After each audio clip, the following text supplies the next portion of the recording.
t'entendre encore cet après-midi est un privilège. Sois élevé, sois béni, sois exalté. Toi le maître de toutes choses. Dans le nom de Jésus, Amen. Est-ce qu'on peut acclamer le Seigneur? Amen. Que le Seigneur nous bénisse. Alors, prenons nos Bibles rapidement, s'il vous plaît.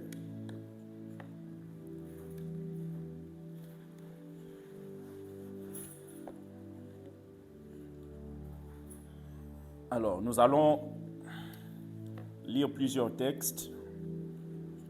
Premièrement, on va lire dans 1 Corinthiens, chapitre 10, le verset 1 et le verset 2. 1 Corinthiens, chapitre 10, du verset 1 au verset 2. Et ensuite, on va lire 1 Corinthiens, chapitre 12, le verset 13. On prendra Actes des Apôtres, chapitre 9, le verset 18. Et on va terminer avec Matthieu, chapitre 3, le verset 11. Alors, 1 Corinthiens 10, 1 à 2.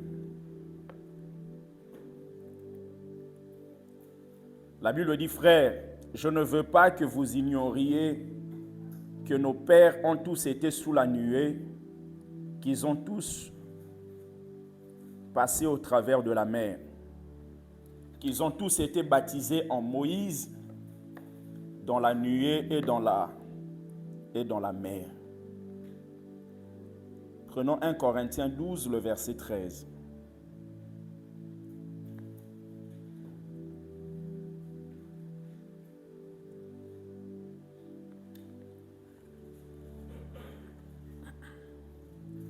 Le verset 13, nous avons tous en effet été baptisés dans un seul esprit pour former un seul corps, soit juif, soit grec, soit esclave, soit libre, et nous avons tous été abreuvés d'un seul esprit. J'aime beaucoup la version Darby ou la version Semeur, qui nous révèle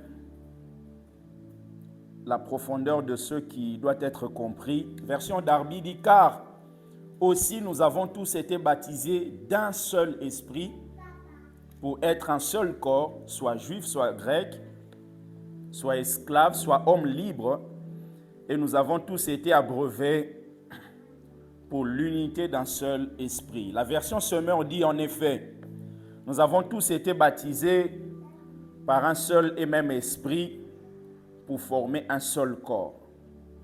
Que nous soyons juifs ou non juifs, esclaves ou hommes libres, c'est de ce seul et même esprit que nous avons tous reçu à boire. Prenons Actes des Apôtres, chapitre 9, le verset 18.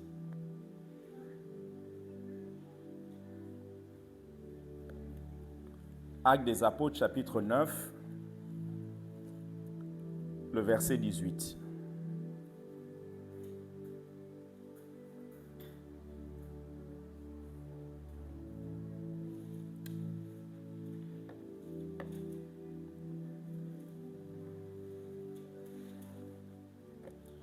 Au même instant, il tomba de ses yeux comme des écailles, et il recouvra la vue. Il se leva et fut baptisé. Terminons avec Matthieu chapitre 3, le verset 11.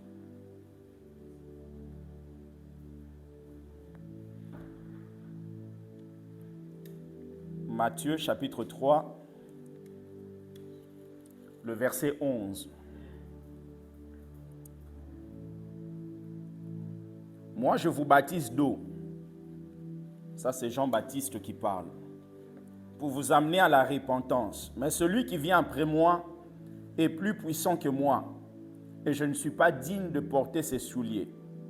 Lui, il vous baptisera du Saint-Esprit et de feu. Quelqu'un peut dire Amen. Amen. baptisera du Saint-Esprit et de feu. J'aimerais que nous comprenions ça parce que c'est un enseignement important et crucial. Vous savez, bien aimé, la chose la plus importante qui constitue la base de notre marche avec Dieu, c'est ce qu'on appelle l'appel de Dieu au salut. C'est-à-dire que Dieu appelle quelqu'un afin que la personne reçoive le salut. Donc le premier appel que tout homme doit recevoir afin de pouvoir marcher avec Dieu, c'est l'appel au salut. C'est-à-dire, ça vous permet de naître de nouveau. C'est l'appel de Dieu qui nous emmène à devenir enfants de Dieu. Rappelez-vous de ce texte de Jean chapitre 1er, le verset 11. En descendant, la Bible dit, elle est venue chez les siens. Elle est venue chez les siens. On parle de la lumière qui est venue chez les siens et les siens ne l'ont point reçue. Et la lumière là, elle est aussi la parole parce que quand vous lisez les lamentations de Jérémie, la Bible nous montre, Jérémie dit, quand je pense au poison et à l'absinthe, mon âme est abattue au-dedans de moi. Et voilà ce que je veux repasser en mon cœur, ce qui me donnera de l'avenir, de l'espérance et un avenir. Il dit, les bontés de Dieu ne sont pas épuisées et ses compassions ne sont pas à leur terme. Elles se renouvellent chaque matin. En fait, le matin, c'est l'image du soleil. Et le soleil, c'est la lumière. Et la lumière, c'est la parole de Dieu. C'est-à-dire que quand la Bible déclare qu'elle est venue chez les siens, c'est la lumière et cette lumière, c'est la parole. Et à chaque fois que Dieu vous envoie sa parole, cela signifie que Dieu renouvelle ses bontés dans votre vie. Parce que la parole de Dieu a la capacité de changer, a la capacité de transformer, a la capacité de ramener à l'existence ceux qui n'existent pas. C'est cette parole-là qui est la parole qu'on appelle créatrice. Elle est venue chez les siens et les siens ne l'ont point reçue. Mais à tous ceux qui l'ont reçu, à ceux qui croient en son nom, elle a donné le pouvoir, l'exousia, de devenir enfant de Dieu. On ne devient pas enfant de Dieu par notre propre volonté. On devient enfant de Dieu par le pouvoir que Dieu nous donne. Enfants de Dieu, lesquels sont nés, non du sang. C'est-à-dire, ce n'est pas l'affaire de mon père qui m'a permis d'être venu au monde, de ma mère. Non, ce n'est pas l'affaire du sang. Il dit non du sang, ni de la volonté de la chair.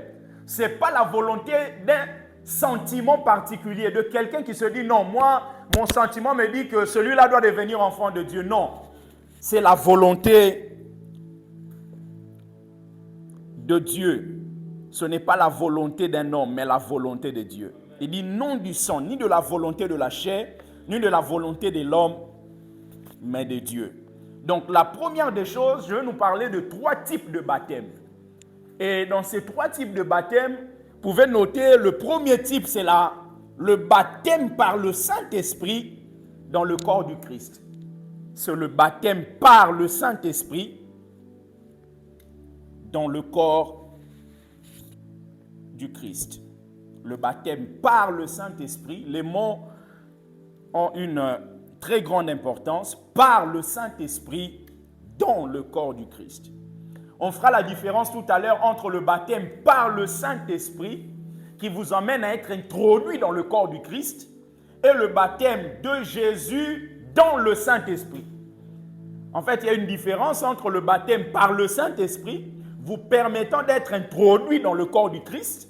Ça, c'est le baptême qui vous emmène à avoir le salut.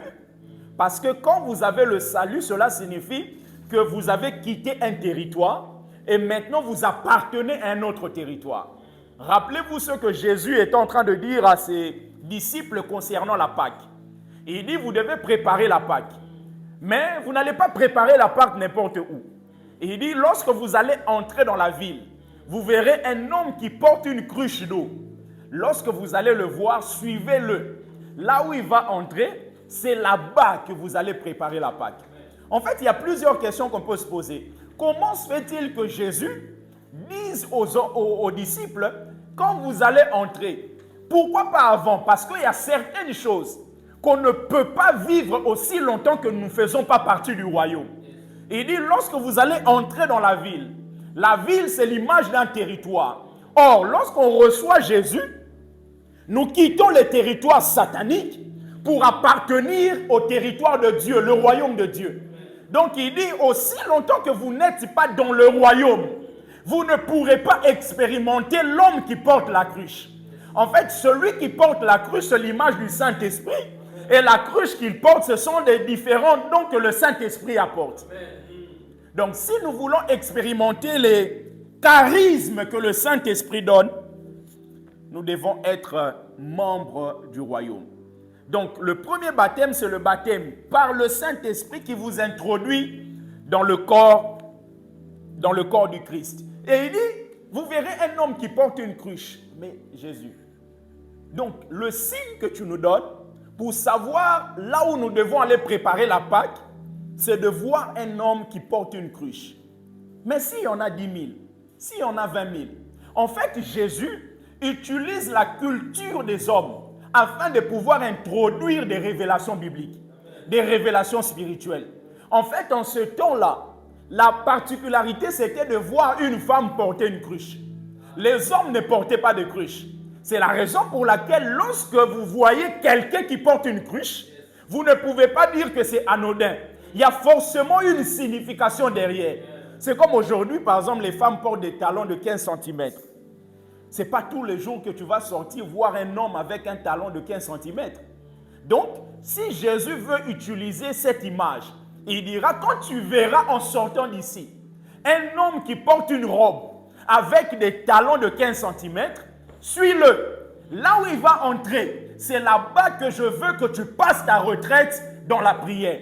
Donc, quand tu verras cet homme, tu te diras, mais non, tu ne verras pas 15 hommes, 20 hommes en train de porter cet habit-là avec ces talons-là. Donc, ça peut être un indice par rapport à la révélation que Jésus t'a donnée. Donc, il dit, en ce temps-là, comme les hommes ne portent pas de cruches, voir un homme porter une cruche ne peut qu'être une révélation de Dieu. Il dit, vous le verrez. Et quand vous le verrez, suivez-le. Ce que nous avons à faire, quand nous avons vu qui est le Saint-Esprit, nous devons le suivre. Amen. Là où il va, là où nous devons aussi aller. Amen. Dans l'Ancien Testament, bien-aimé, cette image est vue avec les enfants d'Israël. Dans le texte qu'on a lu de 1 Corinthiens chapitre 10, la Bible dit qu'ils ont tous été baptisés en Moïse, dans la nuée et dans la mer. Ont tous été baptisés en Moïse. Or, qui est Moïse? Moïse, c'est le leader que Dieu a donné au peuple d'Israël, afin que le peuple sorte de l'Égypte, de l'esclavage. C'est le leader que Dieu a donné. Or, quand vous étudiez la vie de Moïse, vous comprenez que Moïse est le type de Christ. Le type, ça signifie, il est en train de pouvoir incarner les caractéristiques qu'on peut retrouver dans la vie de Christ. C'est la raison pour laquelle dans l'Ancien Testament, il y a plusieurs types comme ça. Il y a des gens, il y a quelqu'un comme Joseph. Il est le type de Christ. Quand vous regardez Joseph, vous voyez que ses frères l'ont rejeté. Jésus, quand il est arrivé, la Bible dit ici, elle est venue chez les siens et les siens ne l'ont pas reçu. C'est-à-dire, ils l'ont rejeté. C'est-à-dire, il vit les mêmes caractéristiques que Joseph. Et Moïse était un leader qui devait faire sortir le peuple de l'Égypte. Or, l'Égypte, c'est l'image du monde. Et Jésus est arrivé afin que nous, qui allons croire en lui, nous puissions sortir du monde et entrer dans le royaume de la lumière. Vous voyez? Donc, ce Moïse-là, la Bible dit, ils ont été baptisés en lui. En Moïse. Rappelez-vous dans Deutéronome chapitre 18, le verset 15, là où Moïse est en train de parler, il dit, l'Éternel vous enverra un prophète, un nabi. Ce mot-là, c'est nabi. Je vous ai parlé ici, le mot le plus utilisé dans l'Ancien Testament pour parler de prophète, c'est le mot nabi. Nabi signifie celui en qui les paroles de Dieu bouillonnent. C'est le porte-parole de Dieu. Il dit, Dieu, l'Éternel, vous enverra un porte-parole comme moi. Écoutez-le dans ce qu'il vous dira. En fait, Moïse est en train de dire, il y a quelqu'un qui viendra, qui sera un peu comme moi. Et cet homme, il s'appellera Jésus. Or, la différence, c'est que Moïse est nabi dans le sens où il est porte-parole de Dieu. Il est l'envoyé de Dieu. Il incarne les paroles de Dieu pour communiquer à son peuple. Mais Jésus va au-delà du nabi. Parce que le nabi, il le reçoit afin de communiquer. Mais Jésus lui-même est l'incarnation de cette parole. Il dit, l'Éternel, ton Dieu, te suscitera au milieu de toi, d'entre tes frères, un prophète, un nabi comme moi. Vous l'écouterez. Baptême par le Saint-Esprit qui vous introduit dans le royaume de Dieu. Le texte qu'on a lu dans 1 Corinthiens chapitre 12, verset 13, version Darby dit, car aussi, nous avons tous été baptisés d'un seul esprit pour être un seul corps, soit juif, soit grec. La version Sommer dit, en effet, nous avons tous été baptisés par un seul et même esprit pour former un seul corps. Baptisés par un seul et même esprit. Bien-aimés, vous ne pouvez pas devenir enfant de Dieu par la puissance humaine. On devient enfant de Dieu par la puissance de l'esprit. C'est la raison pour laquelle la même puissance qui a ressuscité Jésus d'entre les morts, c'est la même puissance qui nous emmène à pouvoir devenir enfant de Dieu. C'est par la puissance de l'esprit que quelqu'un peut être convaincu par le message de l'évangile. Par la puissance de l'esprit. La question qu'on peut se poser, sommes-nous tous baptisés par le Saint-Esprit dans le corps du Christ? Sommes-nous tous baptisés par le Saint-Esprit et l'Esprit nous a introduits dans le corps du Christ? Un moment bien aimé dans la vie, il faut accepter d'être seul pour traiter certaines questions essentielles de la vie. Regardez Jacob. Jacob, il fuit la maison, il quitte la maison de ses parents, il va dans un lieu, ce lieu s'appelait Luz, et finalement, il découvre la dimension de Bethel. Il finit par aller chez son oncle Laban. Quand il finit ses affaires, il sort.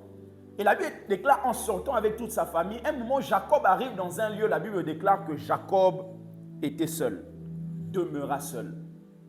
Dans Genèse chapitre 32, il demeura seul au verset 24. Il demeura seul. Parce qu'un moment dans la vie, il faut apprendre à être seul. Au-delà de la famille, au-delà des amis, un moment, il faut être seul. Vous posez des questions existentielles de votre vie. Des questions importantes qui vont vous emmener à avoir des réponses sérieuses. Parce que les réponses sérieuses ne viennent qu'au travers des questions importantes et sérieuses.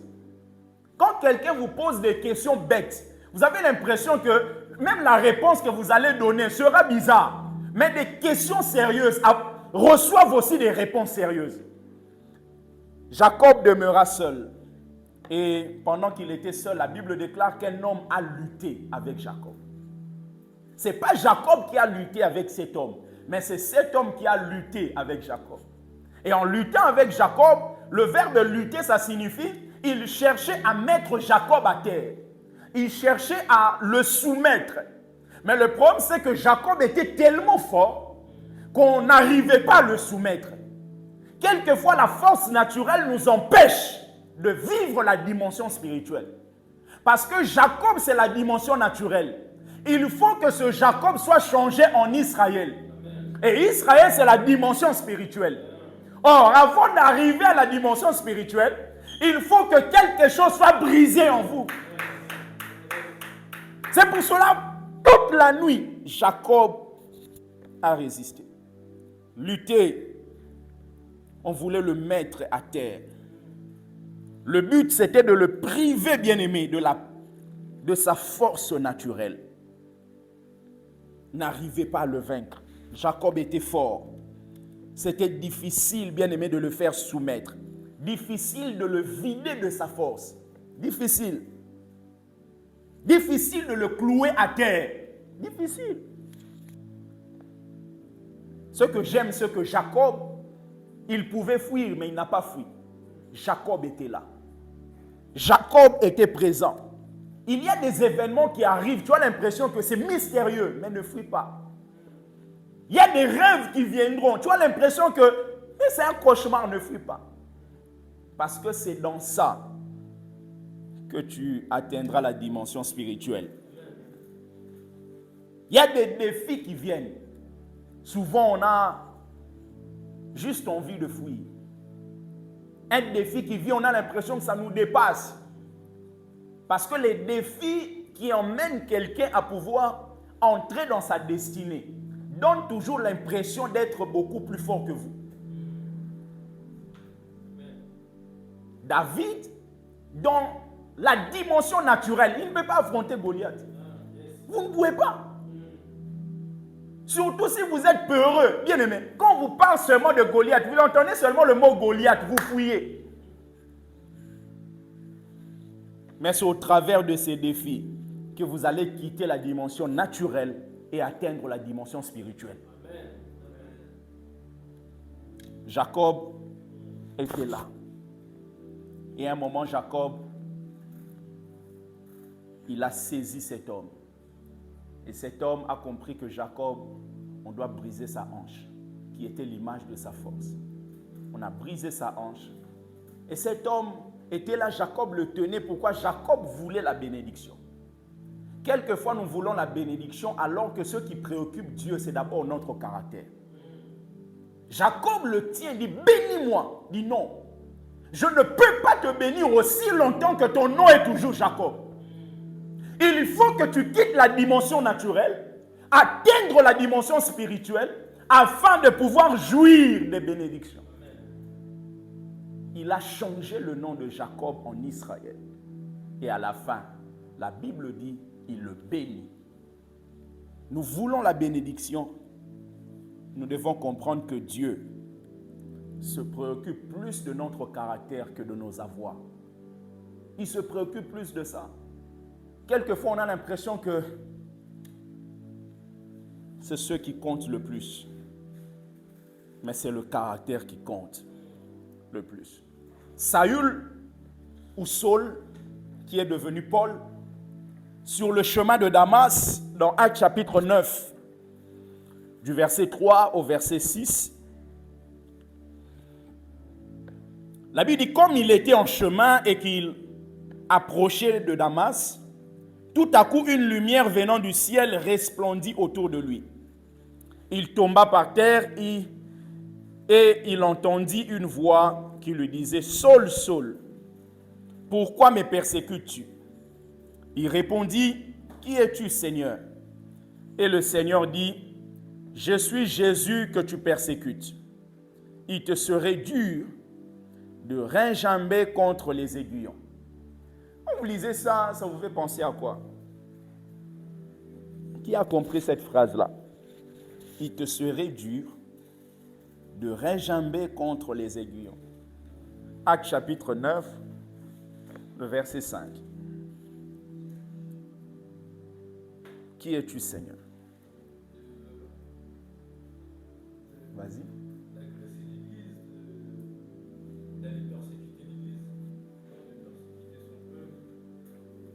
Oui. Vas-y, continue.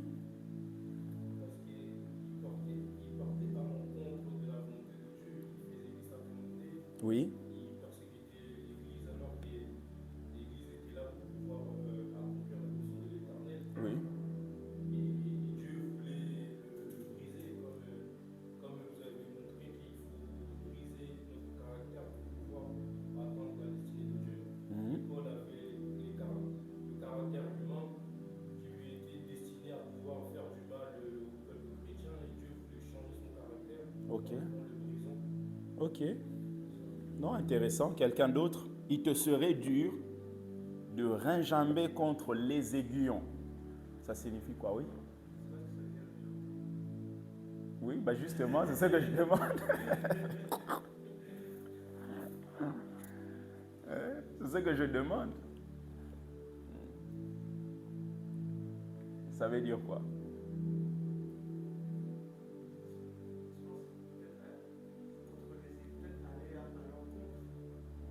Oui.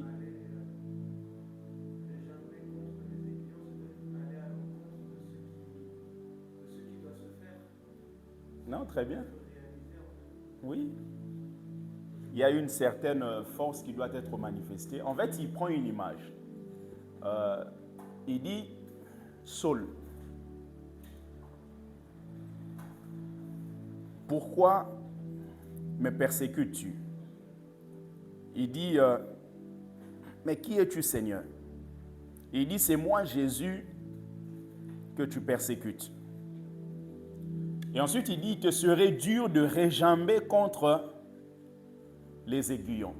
En fait, il prend une image d'un bœuf. En fait, il veut dire Saul, Paul, comme un bœuf qui ne pourra pas manifester, il te sera dur comme un bœuf de manifester ton opposition lorsque je vais utiliser un bâton qui est pointu pour pouvoir t'emmener là où moi je veux que tu ailles.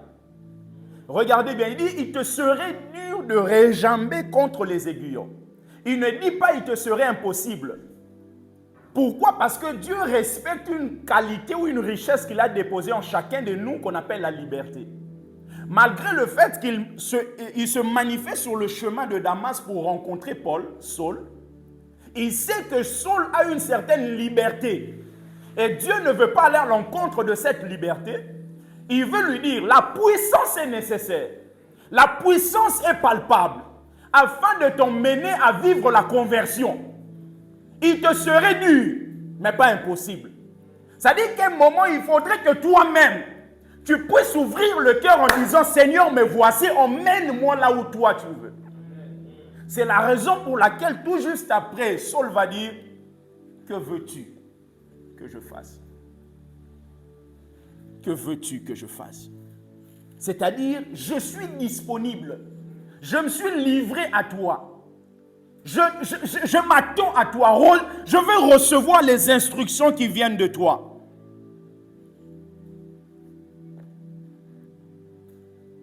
Il dit, que veux-tu que je fasse? Donc le premier baptême, c'est le baptême par le Saint-Esprit qui nous introduit dans le corps du Christ. Parce que sans ça, on ne pourra pas vivre tout ce que je vais expliquer par la suite. Le deuxième baptême, on peut noter, c'est le baptême d'eau. Baptême d'eau. Nous allons voir les trois et après on va prier. Baptême d'eau. Alors bien aimé, après avoir connu la nouvelle naissance, c'est-à-dire le baptême par le Saint-Esprit nous introduisant dans le corps du Christ, il faudrait que nous fassions l'expérience du baptême d'eau. Le problème, c'est qu'actuellement, on a des gens qui ont reçu Jésus. Ça fait 15 ans, 7 ans, 12 ans, mais jusqu'à présent, n'ont jamais reçu le baptême d'eau. Vous savez pourquoi? Parce que nous avons des conversions fabriquées. Bien aimé, dans le temps de l'église primitive, quand quelqu'un recevait Jésus, avait soif de se faire baptiser aussitôt. Dans le temps de la Bible, l'apôtre Paul, quand il a reçu Jésus, sur le chemin de Damas, il a vu ce qu'il a vu. Il va chez Ananias, ce disciple, qui lui prie pour lui, il reprend la vue. Aussitôt, il demande, et la Bible déclare que Paul s'est fait baptiser. Le baptême d'eau a son importance parce que ça ne te sauve pas, mais ça confirme ton salut. Celui qui croira et qui sera baptisé sera sauvé. La chose la plus importante, c'est la croyance et la foi. Mais une fois qu'on est croyant, on se fait baptiser. Regardez les enfants d'Israël. Ils étaient en Égypte. Ils ont vécu le miracle. Dieu a dit, prenez le sang, mettez sur le linteau et sur les portes latéraux. Quand l'ange de la mort va passer, vous serez épargnés. Et finalement, ils ont été épargnés. Mais le problème, c'est qu'ils ont été épargnés, mais ils étaient toujours en Égypte. Ils étaient épargnés de la mort. Mais leurs pieds étaient toujours en Égypte. Il a fallu qu'ils puissent traverser la mer Rouge afin de pouvoir être déconnectés d'une manière parfaite avec l'Égypte. C'est pour cela que le baptême ne sauve pas, mais ça t'emmène à prendre conscience en témoignant devant Dieu, devant les anges, devant les démons, devant Satan et ses acolytes, devant l'Église, que moi, tel que vous me voyez là, j'ai pris une décision ferme de suivre Jésus et lui seul. Lui seul dans ma vie. C'est pour ça que la Bible dit qu'ils ont été baptisés en Moïse dans la mer. L'Ancien Testament, c'est l'ombre des choses à venir. Pendant qu'ils étaient en train de traverser, c'était un type de baptême. Et le type de baptême qui permettait aux enfants d'Israël d'être séparés du territoire de l'Égypte. Quelqu'un peut dire Amen. Du territoire de l'Égypte. Le baptême. Il y a des gens qui se conforment. Moi, j'avais mis l'eau là. Le baptême, le mot baptême, c'est baptisme en grec qui signifie immersion ou submersion. Bien aimé, soyons quand même un peu réfléchis. On nous dit que le mot baptême signifie immersion, mais quelqu'un, on lui met de l'eau ici. On dit que c'est le baptême, mais ça n'a pas de sens. Parce que c'est tout un langage spirituel qui nous montre que lorsque vous entrez dans l'eau, d'une manière totale, vous mourrez. Avez-vous déjà vu quelqu'un, on va enterrer, on l'enterre le pied gauche, le pied droit est à l'extérieur? Ou on l'enterre la main comme ça, l'autre main... Non, on enterre d'une manière entière. Donc, il faudrait que tout entier, tu entres dans l'eau et que tu sortes en nouveauté de vie par la puissance de l'Esprit. Donc, le baptême d'eau, c'est quelque chose de très important. C'est cette soif qui nous emmène justement à demander le baptême d'eau. Paul, quand il a cru, dans Actes chapitre 9, le verset 18, la Bible dit, au même instant, il tomba de ses yeux comme des écailles et il recouvra la vue. Il se leva et fut baptisé. Et troisièmement, là où est le socle de mon message, c'est le baptême dans le Saint-Esprit. Troisième baptême, le baptême dans le Saint-Esprit.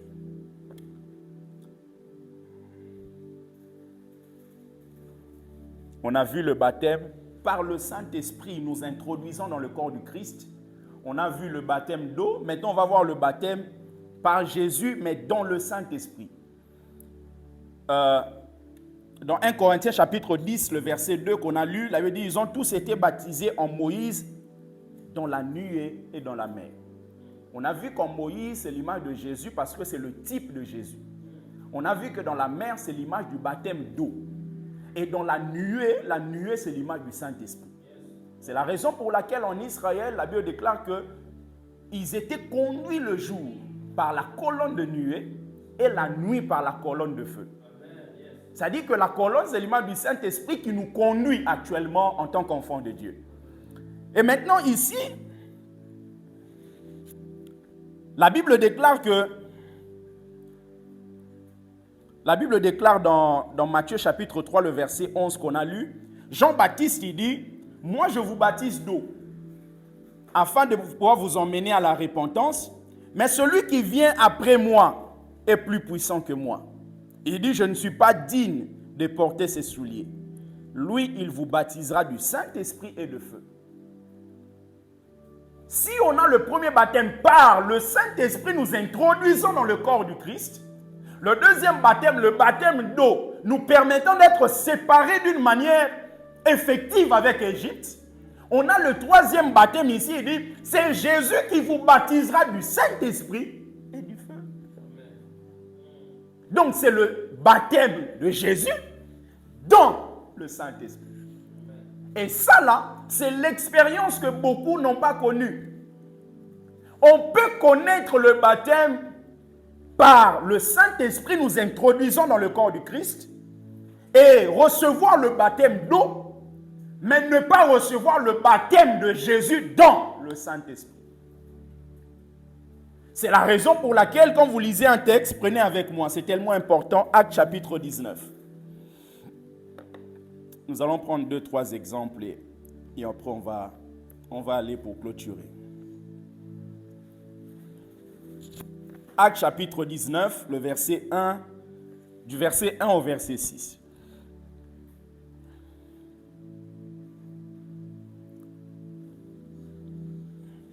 Il est écrit, pendant qu'Apollos était à Corinthe, Paul, après avoir parcouru les hautes provinces de l'Asie, arriva à Éphèse. Écoutez bien, ayant rencontré quelques disciples, il leur dit, « Avez-vous reçu le Saint-Esprit quand vous avez cru ?» Donc, ils ont cru. Hein?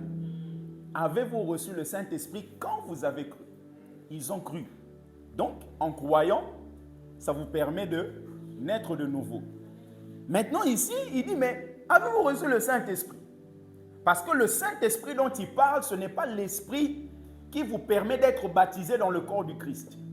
Il vous parle d'une expérience qui consiste à expérimenter le baptême par Jésus, mais dans le Saint-Esprit. Il dit, lorsque vous avez cru, est-ce que vous avez reçu le Saint-Esprit? Il lui répondit, nous n'avons pas même entendu dire qu'il y ait un Saint-Esprit. Il dit, de quel baptême avez-vous donc été baptisé? Ils répondirent, du baptême de Jean. Alors Paul dit, Jean a baptisé du baptême de repentance, disant au peuple de croire en celui qui venait après lui, c'est-à-dire en Jésus. Donc ils ont cru en Jésus. Sur ces paroles, ils furent baptisés au nom du Seigneur Jésus. Lorsque Paul leur eut imposé les mains, le Saint-Esprit vint sur eux et ils parlaient en langue et prophétisaient. Ils ont cru, mais cette expérience, ils n'avaient pas vécu ça. C'est la raison pour laquelle quelqu'un peut naître de nouveau, mais faire 15 ans, ne parler jamais en langue. Pourquoi? Parce que ça demande une certaine soif, afin d'expérimenter le baptême par Jésus, mais dans le Saint-Esprit. C'est un peu comme si on vous baignait dans le Saint-Esprit. Alors, quand on vous baigne dans le Saint-Esprit, il y a des particularités qui doivent suivre votre vie. Et les particularités sont annoncées dans la Bible, le parler en langue et la prophétie. C'est-à-dire qu'on prophétise sous l'inspiration de l'Esprit. Or, l'Esprit, quand tu es béni à l'intérieur, tu es dans l'atmosphère prophétique pour pouvoir prophétiser. Prenez Actes chapitre 8, s'il vous plaît. Actes chapitre 8. Acte 8, du verset 12 au verset 15. Regardez encore ici l'exemple de Philippe en Samarie.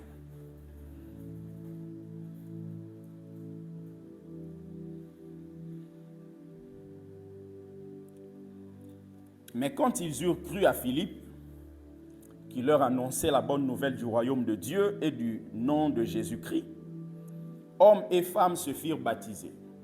Donc, ils ont cru au message que Philippe était en train de leur donner et ils ont été baptisés d'eau. Le verset 13, Simon lui-même crut et après avoir été baptisé, il ne quittait plus Philippe et il voyait avec étonnement les miracles et les grands prodiges qui s'opéraient. Les apôtres qui étaient restés à Jérusalem, ayant appris que la Samarie avait reçu la parole de Dieu, donc quand vous recevez la parole de Dieu, vous naissez de nouveau. Donc ils avaient reçu la parole de Dieu. La Bible déclare qu'ils ont envoyé Pierre et Jean. Ils ne se sont pas dit, oh non, mais ils ont reçu la parole est suffisante, la parole est miraculeuse, la parole... Non. Ils ont dit, ils ont reçu la parole, mais ils doivent expérimenter quelque chose que le Saint-Esprit a mis à notre disposition. Et la Bible dit au verset 15, ceux-ci arrivés chez les Samaritains prièrent pour eux afin qu'ils reçussent le Saint-Esprit. Et pendant qu'ils recevaient le Saint-Esprit, ils ont parlé de nouvelles langues. Donc, le baptême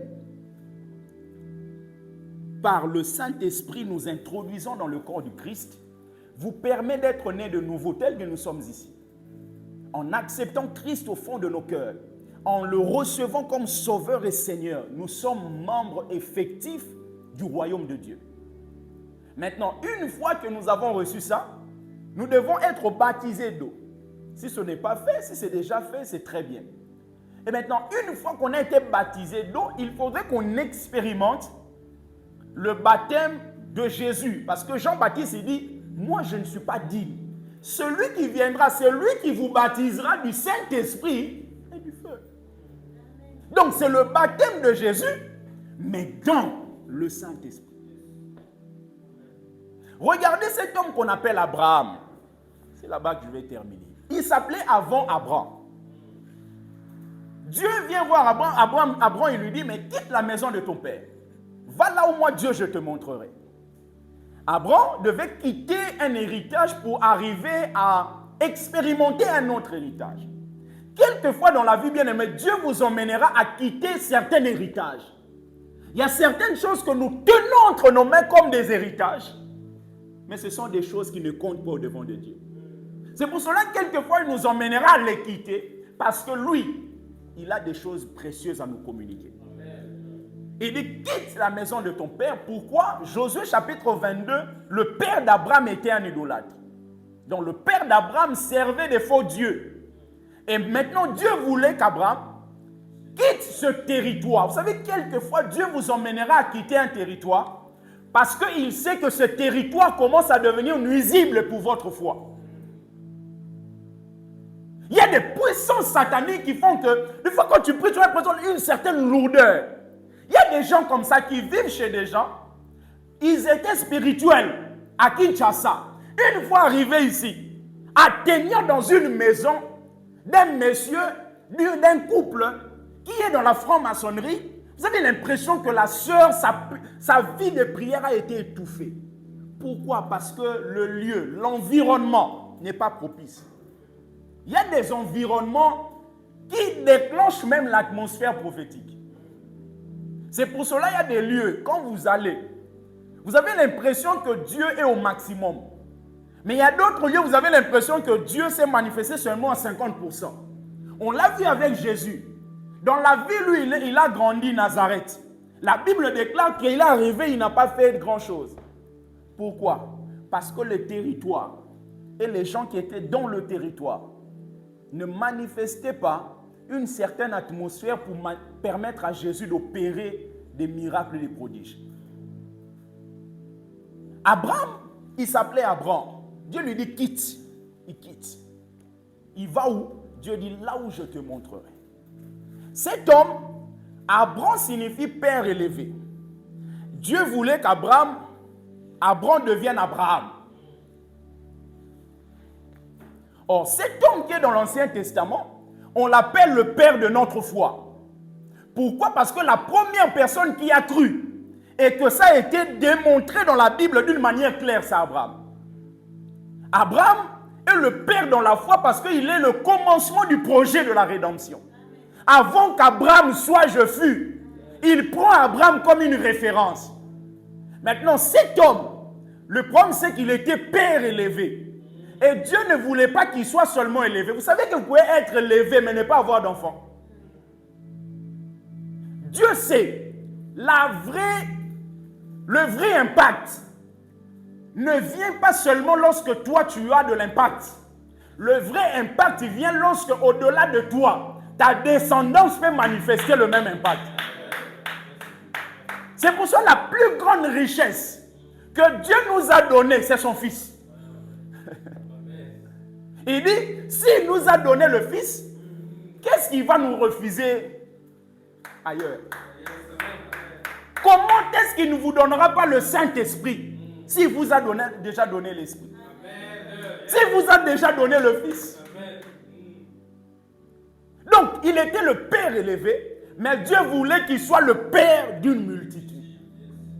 Et quelquefois, Dieu va déclarer des choses sur vous. Mais vous avez l'impression que vous ne vivez pas l'effectivité du nom que Dieu a prononcé. Ce n'est pas un problème. Parce que vous ne mourrez pas comme ça. Avez-vous déjà vu un père d'une multitude sans enfants? Il peut ne pas avoir des enfants pendant 3 ans. Mais tôt ou tard, il finira par avoir des enfants. Non, il finira par avoir des enfants. C'est pour cela, bien aimé, il faut avoir la révélation de Dieu. Qu'est-ce que Dieu a dit te concernant? C'est ce que Dieu a dit qui doit animer ta vie. Même si le vent est quelquefois contraire. Il dit, tu seras le père d'une multitude. J'ai enseigné ici en disant qu'il était toujours père, mais la dimension et le contenu du père avaient changé. Il était père élevé. Père, ça signifie source. Vous pouvez être père, une source, des gens dans un domaine, par exemple, de l'agriculture. Vous voyez, vous pouvez être une source, des gens s'inspirent de ce que vous faites, mais sans avoir d'enfants. Mais père d'une multitude, c'est la précision qui vient. Cet homme doit avoir des enfants derrière lui. Même si la prophétie tarde, attends-la. Elle s'accomplira certainement. Certainement, ça se réalisera. Et cet homme, Abraham, regardez, quand on prend Abraham, on va dans Abraham. Par rapport au nom, qu'est-ce qui a changé?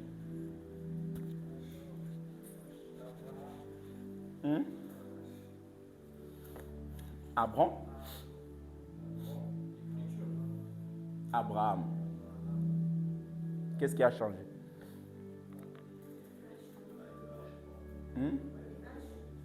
Oui, le H et le H et le A. Il s'appelait Abraham. Il dit maintenant tu seras appelé Abraham. Or, en hébreu, quand on écrit l'alphabet, on n'écrit pas les voyelles. C'est pour cela qu'on dit Yahweh. Yahweh, les Hébreux vont écrire YHWH. Parce qu'on ne va pas mettre les voyelles. Alors, quand Dieu fait quitter Abraham pour qu'il arrive à Abraham, il y a HA qui arrive. Maintenant, si on entre dans la dimension de l'écriture, on ne mettra pas le A. On mettra seulement le H. Or, en hébreu, chaque lettre a une valeur numérique. Par exemple, si vous prenez le H, on met HE, ça fait E normalement, ça dit que ça vous donne une valeur numérique de 5. Et à chaque fois que vous avez une lettre, la lettre a une signification. Vous voyez, c'est tellement riche que ça dit que vous avez une lettre, la lettre a une signification. Et la lettre H là, dans sa signification, ça signifie révélation ou souffle. Ce qu'on appelle le Roua de Dieu. Donc quand Dieu veut amener Abraham à atteindre le sommet de sa destinée, Dieu ouvre le nom d'Abraham.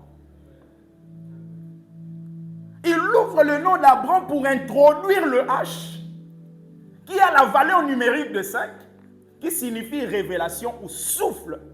Or, le Saint-Esprit, qu'on a dit qu'est l'image de la nuée, il est aussi celui qu'on appelle le souffle ou le vent. Dieu introduira le vent entre tes noms afin de te donner une accélération par rapport à ta destinée.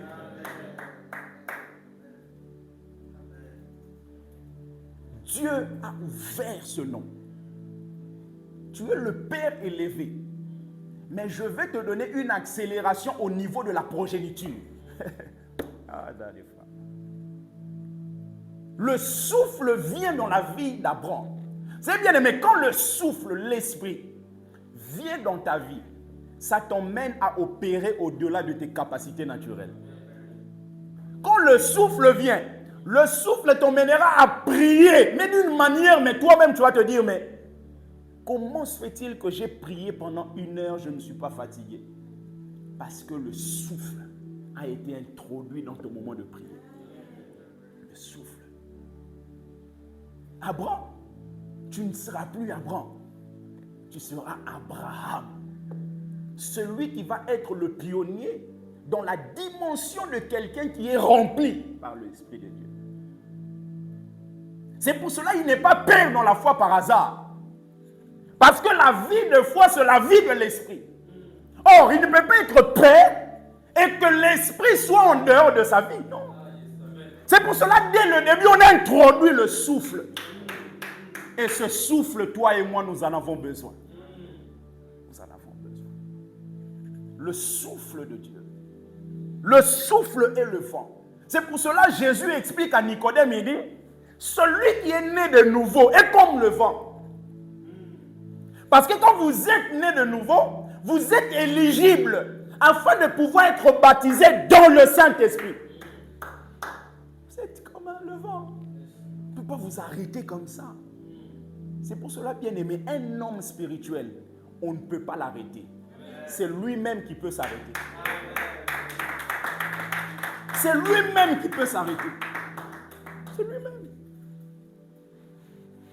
Lui-même peut s'arrêter par sa qualité de vie, par sa manière de faire, par ses erreurs, s'il n'écoute pas à chaque fois que Dieu le répète et tout ça, s'il persiste toujours dans... Mais quelqu'un qui vit dans la droiture, quelqu'un qui, malgré ses erreurs, malgré ses défauts, mais se dit non, ma vie doit plaire à Dieu, je dois marcher selon l'esprit. Bien aimé, on ne peut pas arrêter cet homme, cette femme. On ne peut pas. Il est comme le vent. Vous ne pouvez pas arrêter le vent là. On ne sait pas où il va. C'est pour ça qu'il y a des gens, des fois, dans des familles qui font des projets. Eux, ils pensent que toi, ta vie est focalisée à gauche, or que toi, tu es déjà à droite. Perturbation sur perturbation. Ils vont dans leur miroir magique. Ils regardent comme ça. Vous savez, il y a des gens qui voient des choses, mais ils ne disent pas.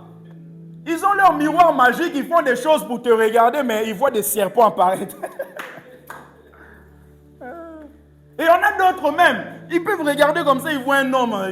Yo, n'essaye plus. Si tu essayes encore, tu mourras. Il dit, mais oh, moi je voulais le voir. Mais comment se fait-il qu'un homme apparaît qui me dit, si tu le fais encore, tu mourras? Parce que Jésus peut te défendre même là où tu n'es pas. Jacob quitte la maison de Laban. Laban prend la résolution d'aller tuer Jacob. Parce que Jacob avait pris les téraphimes, ou la femme de Jacob, Rachel, avait pris les téraphimes de son père. Pourquoi? Parce que Laban était un occultiste. Il y a des gens avec qui nous vivons, mais qui sont dans des choses compliquées.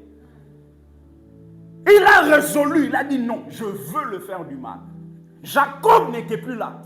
Mais Dieu, le Dieu qui voit, il est intervenu, il a dit à Laban, ne touche pas à cet homme. Ne lui parle ni en mal. Dieu peut te défendre, même à des milliers et des milliers de kilomètres.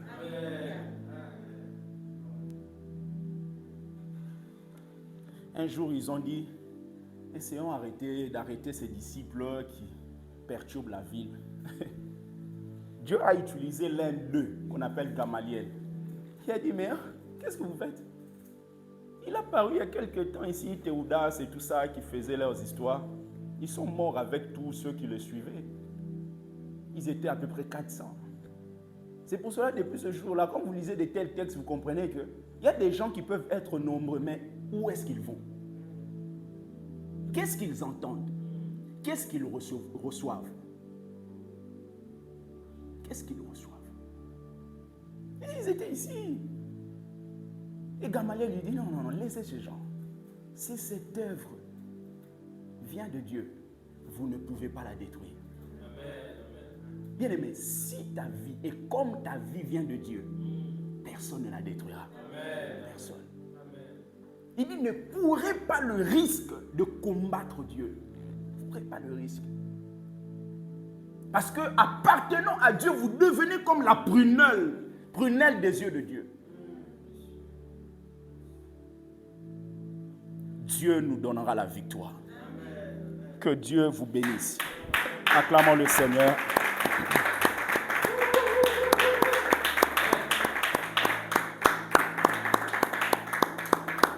J'aimerais qu'on puisse prier. J'aimerais qu'on puisse prier. Qu'on puisse prier. Prends vraiment la position qui te conviendra, qu'on puisse chercher Dieu. Si tu as déjà été baptisé d'eau, bien-aimé, aujourd'hui, Dieu peut te baptiser, Jésus peut te baptiser du Saint-Esprit. J'aimerais qu'on prie. Et être baptisé du Saint-Esprit, il y a une caractéristique, c'est que ça nous emmène à expérimenter des choses comme le parler en langue, comme la prophétie. Le parler en langue, c'est comme toute autre langue. Vous ne pourrez pas parler en langue si vous n'ouvrez pas votre bouche.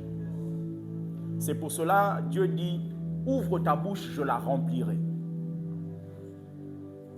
Quelquefois, on n'expérimente pas ça. On a l'impression que c'est du charabia et tout ça. Parce que nos cœurs n'ont pas encore accepté que ça, c'est une richesse dans le royaume. Baptiser dans le Saint-Esprit vous emmène, bien aimé, être plongé dans les mystères du royaume. J'aimerais qu'on prie Dieu. Tu lui rends grâce pour le premier baptême qu'on a vu, le fait d'être introduit dans le royaume de Dieu, pour le baptême d'eau que tu as eu, et que tu lui dis, Seigneur, baptise-moi de ton esprit. Baptise-moi dans le Saint-Esprit. Et si tu pries en langue, tu vas voir que ça va commencer à monter, à monter. C'est possible que tu expérimentes la main de Dieu en ce jour. Est-ce qu'on peut élever nos voix? Prions au nom de Jésus. Soliava Gabeja. Soleva Dalaba Kabeja.